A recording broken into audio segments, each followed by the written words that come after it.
그래서 오늘은 8가지의 다이어트하는 비법, 뱃살을 뺄 수 있는 방법에 대해서 설명드릴 텐데요.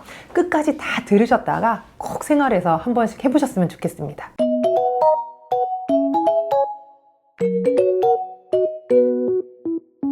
오늘 혹시 그 나이살 아시나요? 나이살 알죠. 알고 있고 가지고 있죠. 그래요? 살이 전혀 없으시잖아요. 아유, 숨어 있습니다. 완전 뺄 아니셨는데. 나이 들면 뱃살이 이렇게 찌잖아요. 근데 그거 막 나이살이라고 하더라고요. 그렇죠. 안 빠진다면 이거 나이살이라 안 빠져. 뭐 이렇게 얘기하던데. 그거 조금 옛날 말인데 이제. 뭔가 비만 자체가 만병의 근원이다.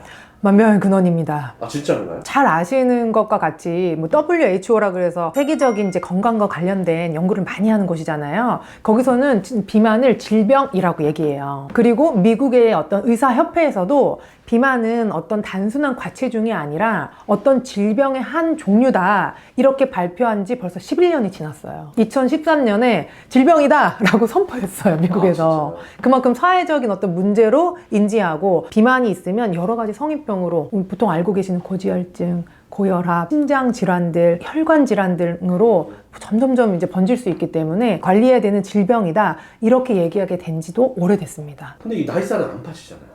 나이살은 잘 안 빠지죠. 하지만 관리할 수 있어요. 그래요? 뺄 수 있습니다. 그래요? 그럼 좀 오늘은 중년분들이나 나이살이 있다고 생각하시는 분들에게 뭔가 다이어트를 할 수 있는 좀 제대로 된 방법 네, 한번 상세히 알려드릴게요. 좀 나이가 중년이 되면 왜 살이 찌는지 그거부터 먼저 얘기를 해봐야 될 것 같아요. 사실 한 가지 이유가 아니라 여러 가지 복합적인 이유들이 있는데요. 제가 첫 번째로 말씀드리고 싶은 거는 수면 부족이에요. 잠을 푹 못 주무시게 되면 호르몬이 변화하게 되는데요. 특히나 식욕을 관리하는 두 가지의 호르몬이 있어요. 렙틴과 그렐린이라는 호르몬인데요. 이 렙틴은 포만감을 느끼게 해주는 호르몬이에요. 그 그렐린은 배고픔을 느끼게 해주는 호르몬이거든요. 근데 이 친구들의 안정성이 떨어지게 됩니다. 그러면서 좀 많이 먹게 되고 배고픔을 많이 느낄 수 있거든요. 그래서 호르몬 변화 때문에 잠을 푹 주무시는 게 너무 중요합니다. 잠을 푹 못 자고 몸이 좀 무겁고 이렇게 되면 인슐린에 대한 감수성이 떨어지게 됩니다. 인슐린에 대한 감수성이 떨어지는 게 다이어트에 굉장히 중요한 영향을 미칩니다. 두 번째로는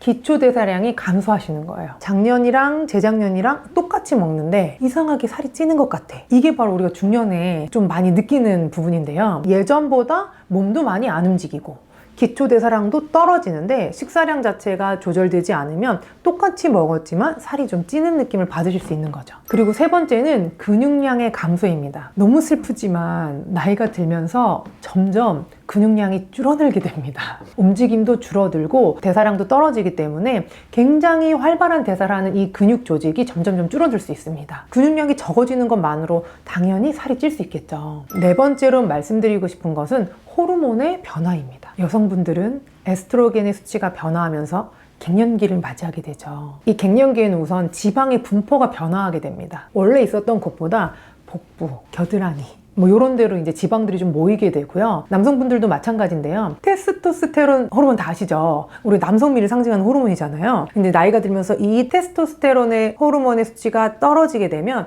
근육량이 따라서 떨어지게 되고 그렇게 되면 지방이 늘어나는 결과를 가져오게 됩니다. 다섯 번째는 스트레스입니다. 중년이라고 하는 나이가 사실 가장 바쁜 시기라고 얘기하는데요. 젊었을 때 내가 하고 싶은 것만 다 하던 시절을 지나서 책임질 것도 많아지고 해야 될 것도 많아지고 직장에서 가정에서 맡은 바가 많아지죠. 그렇게 되기 때문에 자연스럽게 스트레스가 늘어나게 됩니다. 스트레스를 받게 되시면 우리 몸에서 코티솔이라는 호르몬이 분비되게 됩니다. 일명 스트레스 호르몬이에요. 이 코르티솔 호르몬은 지방을 축적시키는 호르몬으로 알려져 있고요. 또 두 번째로는 인슐린의 저항성을 높입니다. 이 스트레스를 받게 되면 뭔가 먹고 싶어지잖아요. 바로 이 녀석 때문입니다. 이렇게 우리 몸의 스트레스 호르몬은 식욕을 증가시키고 또 지방을 축적시키고 인슐린에 대한 저항성도 세게 만듭니다. 이제 어쨌든 좀 빼는 방법을 사실 다들 알고 싶을 것 같은데 네. 이 나이살은 어떻게 빼야 하나요? 나이살을 빼는 방법이 사실은 건강해지는 방법이겠죠. 건강한 식습관, 생활습관, 운동습관 이렇게를 가지게 된다면 자연스럽게 살이 빠지게 될 텐데요. 그래서 오늘은 8가지의 다이어트하는 비법, 뱃살을 뺄 수 있는 방법에 대해서 설명드릴 텐데요. 끝까지 다 들으셨다가 꼭 생활에서 한 번씩 해보셨으면 좋겠습니다. 우선 첫 번째는 백색 음식 줄이기입니다. 줄이기라고 했지만 끊기가 제일 좋습니다. 백색 음식이라고 하면 이미 약간 눈치채신 분들이 계실 텐데요. 빵, 떡, 면? 뭐 이런 거라고 생각하시면 됩니다. 우선 이 빵떡면은 빨리 먹죠. 라면을 저희가 천천히 30분씩 먹는 사람은 없잖아요. 빵떡면, 이런 정제 탄수화물은 대부분 짧은 시간 안에 많은 탄수화물을 먹기 좋게 만들어져 있기 때문에 많은 양의 탄수화물을 한꺼번에 먹게 되고, 이렇게 되면 우리 몸에서 혈당 스파이크가 일어납니다. 혈당 스파이크라고 하면 치솟듯이 오르내리가 심하니까 뾰족뾰족해서 우리가 스파이크라고 하거든요. 인슐린이 과도하게 많이 분비가 되면 진짜 안 좋은 점이 하나가 있는데, 혈관 내벽이 약화된다고 얘기해요. 그리고 이 혈관 내벽이 약화가 되게 되면 여러 가지 심혈관 질환에 문제가 될 수 있잖아요. 그렇기 때문에 탄수화물은 이미 알고도 계시지만 당연히 줄여주시는 게 좋고요. 또 이 탄수화물이 위험한 점이 있습니다. 바로 탄수화물 중독입니다. 실제로 저희가 펑셔널 MRI라 그래서 뇌를 촬영하는 기법이 있거든요. 마약을 할 때랑 탄수화물을 먹을 때랑 비교해 보니까 굉장히 비슷한 부위가 활성화가 된다는 거예요. 진짜요? 그러니까 그만큼 중독성이 높은 음식이라고 보시면 될 것 같아요. 장난 아니네. 네. 마약 같은 거네요. 그렇게 생각하실 수도 있는 거죠. 그래서 이 밥을 먹고 난 후에 혈당 스파이크를 느끼고 훅 떨어지게 되면은 원래 내가 지금 보통인 상태임에도 불구하고 혈당이 많이 떨어져서 뭔가를 보충해야겠다고 몸에서 느끼게 되는 거예요. 그래서 이걸 반복시키면서 몸이 점점점 중독 상태로 가게 되는 거죠. 두 번째는 단백질 친구 만들기입니다. 단백질 친구는 동물성과 식물성이 있습니다. 둘 다 좋습니다. 그리고 동물성 단백질은 다 알고 계시는 것처럼 달걀, 우유, 소고기, 돼지고기, 닭고기 이런 거라고 생각하시면 되고요. 그 다음에 식물성 단백질은 콩, 두부, 병아리콩, 렌틸콩 이런 게 있고, 아몬드, 호두, 치아씨드 이런 데도 단백질이 풍부하게 포함되어 있거든요. 심지어 브로콜리, 시금치 이런 채소에도 단백질이 들어가 있어요. 거기도 단백질? 네, 이런 것도 다 식물성 단백질이라고 보시면 돼요. 그러니까 식물성 단백질이 좋은 이유가 뭐냐면 풍부한 식이섬유를 가지고 있잖아요. 비타민, 미네랄들도 포함하고 있는 경우가 많기 때문에 이 식물성을 드시는 게 좋고요. 또 이 동물성 단백질을 드실 때 중요한 점이 있는데, 굽거나 튀기거나 한 거보다는 삶거나 데친 게 훨씬 좋습니다. 굽는 음식에서는 당독소가 발생되거든요. 그러니까 당독소는 혈관을 또 부식시킬 수 있기 때문에 수육이 훨씬 더 좋은 동물성 단백질이 되는 거죠. 세 번째는 느리게 식사하기입니다. 이 혈당 스파이크를 없애기 위해서 가장 좋은 방법이 천천히 꼭꼭 씹어서 드시는 거예요. 천천히 꼭꼭 씹어서 드시는 거는 소화에 도움되겠죠. 우선 입에서 다 소화시켜가지고 내려가기 때문에 위에 부담을 안 주게 되고요. 또 많이 씹으면 씹을수록 치아를 탁탁탁 건드리는 것이 저희 뇌 건강에도 도움을 주게 되거든요. 그리고 느리게 먹게 되면은 아까 포만감을 느끼게 하는 렙틴이라는 호르몬이 있다고 했잖아요. 보통 호르몬은 빠르게 움직이는 게 아니라 천천히 분비되기 시작해요. 그런데 빠르게 먹는다면은 그 포만감을 느끼기 전에 식사가 끝나버리는 거예요. 그래서 많이 먹었음에도 불구하고 뭔가 덜 먹은 듯한 느낌을 갖게 되는 거죠. 근데 천천히 꼭꼭 씹어서 느리게 식사를 하신다면은 이 호르몬이 분비가 되면서 예전보다 덜 먹었는데도 배가 부른데 뭔가 그득한 느낌이야, 이렇게 받으실 수 있는 거예요. 네 번째는 간헐적 단식하기입니다. 이 간헐적 단식의 사실 가장 의미는 뭐냐면, 해가 있을 때 먹고 해가 지면 먹지 않는다, 이 정도로 생각하시면 될 것 같아요. 그래서 만약에 정상적인 생활 패턴을 가진 사람이라고 하면은 아침 7시에 일어나서 뭐 8시 정도에 아침을 먹고 12시 정도에 점심을 먹고 빠르면 6시 정도에 저녁을 먹겠죠. 그럼 만약에 8시에 아침을 먹고 6시에 저녁을 먹었다면, 그리고 그대로 아무것도 안 먹고 야식 안 먹고 잤다면 보통 우리가 몇 시간의 공복 시간이 있는 거죠? 14시간? 그렇죠. 14시간. 그러니까 14시간, 10시간 요 간헐적 단식을 하게 되는 거예요. 공복 상태에서는 체내에 저장됐던 지방이 어떻게 될까요? 배가 고프니까? 그렇죠. 지방을 분해해서 쓰게 됩니다. 그러니까 체지방을 분해시키는 데 굉장히 좋은 시간이 공복 시간이라고 생각하시면 돼요. 또 인슐린의 감수성을 개선하게 되는데요. 올라왔던 인슐린 수치가 공복 시간이니까 쭉 떨어지게 되겠죠. 인슐린 수치의 감소 자체가 인슐린의 민감성을 회복하는 데 도움을 줍니다. 그리고 또 당연히 호르몬들도 지금 혈당, 배불러? 뭘 먹고 있어? 계속 분비돼서 교란을 일으키는 게 아니라 일하고 쉬고 일하고 쉬고 하게 되기 때문에 호르몬의 안정화에도 도움이 됩니다. 그래서 공복감을 느끼실 때 막 배고프고 약간 꼬르륵 소리가 나잖아요. 그럼 그때 나 지방이 분해되고 있어. 너무 기분이 좋아. 이렇게 생각하셔야 돼요. 그래서 먹고 배부르고 배고프고 먹고 배부르고 배고프고 이 패턴이 굉장히 중요합니다. 다섯 번째는 금주하기입니다. 저도 고민을 많이 했습니다. 왜냐면 한때 또 하루 한 잔의 술은 건강에 도움이 된다, 약주다, 막 이런 얘기도 있었는데요. 사실 술은 절대로 건강과 다이어트에 좋지 않습니다. 첫 번째로는 칼로리가 높아서 안 되고요. 두 번째로는 지방 대사를 방해하기 때문에 안 됩니다. 지방 대사가 뭐예요? 지방이 분해되는 과정.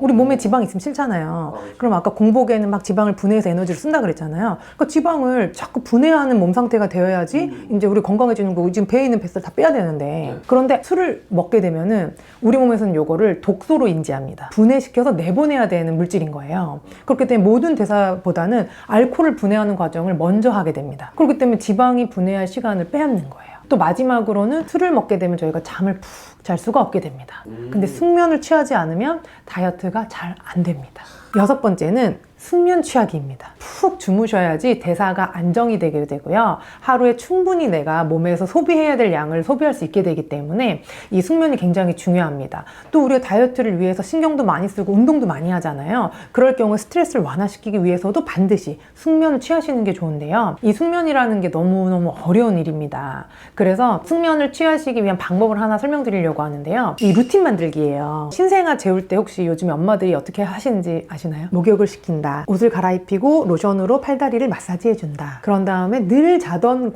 그곳에서 잘 수 있게끔 환경을 만들어준다. 하루 종일 내가 입었던 옷을 그 옆에 둔다. 뭐 이런 루틴이 있습니다. 그리고 자기 전에 늘 듣는 똑같은 음악을 들려준다. 이게 왜 그러냐면은 아이가 좀 더 쉽게 푹 잘 수 있게 안정적이고 편안한 환경을 만들어주는 거거든요. 그래서 자기 전에 내가 편안하게 느끼는 상황을 만들어주고 늘 그 루틴을 따라서 하는 거예요. 그리고 정말 중요한 거는 자기 전에 핸드폰 하시면 안 됩니다. 핸드폰을 보다가 스르륵 잠드는 게 익숙하신 분들이 정말 많더라고요. 근데 이제 중요한 거는 핸드폰을 하게 되면 빛이 자꾸 눈으로 막 들어오잖아요. 빛이 눈으로 들어오면 낮이라고 느낄까요? 밤이라고 느낄까요? 낮이라고 느끼죠. 지속적으로 지금 낮이야, 깨어 있어야 돼, 뇌한테 신호를 주게 돼요. 그래서 자기 전에 핸드폰 최대한 멀리 하시고, 꼭 해야만 하는 중요한 일이 있다면은 이제 청색광을 끄시고 약간 누리끼리하게 화면 만들 수 있거든요. 그리고 불빛도 최대로 이렇게 낮추고, 그렇게 하셔서 조금만 하고 주무시면 좋을 것 같아요. 7번째는 미니 휴식 취하기입니다. 스트레스를 관리하는데 가장 좋은 방법 중에 하나가 작은 휴식 시간을 가지시는 거거든요. 하루에 조금 시간을 내서 나한테 집중하는 시간을 가지시는 거예요. 5분, 10분 정도 돼요? 충분히 됩니다. 그러니까 외부로부터 오는 여러 가지 잡다한 소음들이 있잖아요. 그런 것들을 다 끊어내고 내 안에, 내 내면에 집중하는 시간이에요. 그래서 아침에 일어나자마자 5분간 명상해 주시는 거예요. 아, 오늘 이런 일이 있고 이런 일이 있는데 잘 됐으면 좋겠다. 이거 잘해야지. 오늘 맛있는 거 먹어야지. 그러니까 나한테 좋은 얘기 해주시면 될 것 같아요. 그리고 간단한 5분, 10분만의 명상만으로도 충분히 우리가 환기가 되거든요. 자기 전에는 호흡하시는 거죠. 누워서 해도 좋고 앉아서 해도 좋고 천천히 심호흡해 주시는 거예요. 심호흡 하시는 것만으로도 몸에 있는 근육들이 릴렉스가 되고 산소 공급을 충분히 받기 때문에 우리 몸이 충분히 쉬는 효과가 있거든요. 또 여기서 미니 휴식 중에서 가장 좋은 게 식후 걷기예요. 혈당이 가파르게 오르려고 할 때 움직여 주시는 거죠. 그럼 혈당을 우리가 쓰게 되잖아요. 혈당이 크게 오르지 않고 완만하게 만드는데 좋은 게 식후 걷기거든요. 그래서 이제 뭐 점심 먹자마자 누워가지고 핸드폰 하지 마시고 잠깐 일어나서 밖에 잠깐 뭐 10분, 20분이라도 걷고 오시는 거죠. 그리고 이제 저녁 먹고 바로 눕는 경우가 많죠. 하지만 그렇게 하지 마시고 저녁 먹고 바로 치우세요. 일어나서 설거지 하시고 정리하고 뭐 이제 자기 전에 마무리해야 될 거를 식후에 다 해버리는 거죠. 그럼 얼마나 마음이 편해요. 푹 잘 수 있잖아요. 그렇기 때문에 저녁에는 좀 움직이고 치우고 하시고 점심에는 좀 걷기도 하시고 이렇게 하시면 너무 좋을 것 같아요. 마지막 8번째는 평생 운동 찾기입니다. 어떤 운동 해야 돼요? 이렇게 물어보시는 분들이 많거든요. 그럼 제가 어떤 운동 좋아하세요? 이런 질문을 정말 많이 합니다. 왜냐하면 운동은 다이어트 할 때만 얼른 하고 끝날 게 아니라 평생 운동을 찾는 게 중요하거든요. 그래서 내가 좋아하고 또 잘하고 하면은 기분이 좋고 이런 나랑 맞는 운동을 찾으시는 게 중요해요. 그래서 이번 기회에 나는 이 운동이 좋던데 라고 생각되시는 운동 하나 찾아가지고 새롭게 배우시거나 아니면은 내가 지금 알고 있고 좋은 운동을 조금 잘하는 쪽으로 이렇게 한번 해보시는 것도 좋을 것 같아요. 혹시 그래도 이 복부가 너무 심하게 이제 찌신 분들이나 나이살이 나 그런 거 해봤는데도 그 말이 쉽지 그게 쉽나 그게 복부만 이렇게 치료할 수 있는 방법은 없나요? 아유 있죠. 그러니까 복부만 이렇게 또 여기 겨드랑이만 옆에 여기 옆구리만 나이살만 저희가 한 놈만 패면 됩니다. 한 놈만 패요? 복부에 길다란 침을 넣어서 전기 자극을 주게 되거든요. 그리고 전기 자극을 줘서 지방을 조금 분해되기 좋은 상태로 만들어준다던가 아니면 혈자리들의 침을 놔서 이 혈당을 조절할 수 있게끔 도와준다거나 아니면 요즘 또 약침이 많아요. 그래서 한약재로 만든 약침인데 주사제예요. 살이 많은 곳에 쭉쭉 놔주는 거예요. 그러면 그쪽에 있는 지방을 분해시켜서 몸에서 내보내는 데 도움이 되거든요. 그리고 무엇보다 한약 치료가 있죠. 식욕 조절을 도와주고 지방 위주로 분해시켜주는 한약들도 준비되어 있고요. 다양한 방식이 있기 때문에 때문에 너무 내가 아랫배만 많이 나와서 옆구리만 많이 나와서 고민이신 분들은 도움을 받으시는 것도 방법일 것 같아요.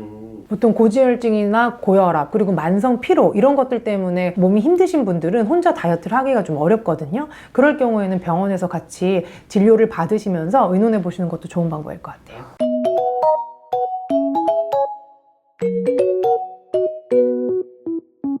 오늘은 이 나이살, 특히나 뱃살과 이 내장 지방을 없앨 수 있는 방법에 대해서 한번 말씀드렸는데요. 푹 주무시고 내가 좋아하는 운동하고 천천히 씹어 드시면서 혈당을 관리하신다면은 나이살, 뱃살 뺄 수 있습니다. 이번 영상이 도움이 되셨다면 좋아요와 구독 꼭 부탁드리고요. 이번 생도 날씬한 배로 건강하게 건생하세요.